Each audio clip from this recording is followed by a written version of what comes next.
দেখেন খুব পরিচিত ক্লোজ ভাই পিয়াস ভাই, কি অবস্থা? আসসালামু আলাইকুম। ওয়ালাইকুম আসসালাম। ভালো আছেন? এই তো ভাই ভালো। কি বিক্রি করতেছেন এখানে? আজকে আলহামদুলিল্লাহ মুরগি দিয়ে ভুনা খিচুড়ি পাঠাই। মুরগি দিয়ে ভুনা খিচুড়ি। ভুনা খিচুড়ি না? দেখি ভাই একটু। দেখেন এইখানে পিয়াস ভাই, তো ভাইয়া নতুন বিজনেস শুরু করছে, এখানে ভুনা খিচুড়ি রান্না করছে। তো মুরগি দিয়ে এখানে, এটা কি আলু না? তো আলু আর মুরগি ভুনা খিচুড়ি দেন। তো ভাই আপনি তো আগে অন্য কিছু করতেন, তো এটা শুরু করলেন হঠাৎ? হঠাৎ এক্সচেঞ্জের ব্যাপার স্যাপার আছে।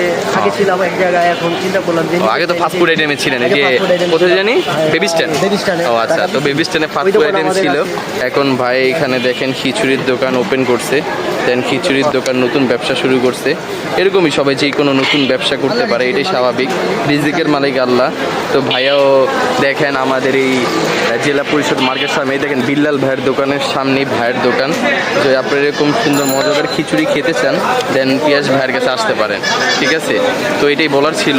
তো সবাই যদি ব্যবসা, এরকম ব্যবসা নিউ ব্যবসা করতে চায়, আসলে নিজের ব্যবসা কোনো সময় ছোটও নয়, নিজের ব্যবসা করলে আল্লাহ পাক এইভাবে বরকত দেয়, এটাই বাস্তব। তো সবাই যদি এরকম মজাদার খিচুড়ি খেতে যান তাহলে এখানে এসে পড়বেন, ঠিক আছে? সবাই ভালো থাকবেন, আসসালামু আলাইকুম। তো মানে 6 দিনে 6 রকম আইটেম পাওয়া যাবে? তো আপনারা 6 দিনে 6 রকম আইটেম পাবেন এখানে। তো সবাই ভালো থাকবেন, আসসালামু আলাইকুম।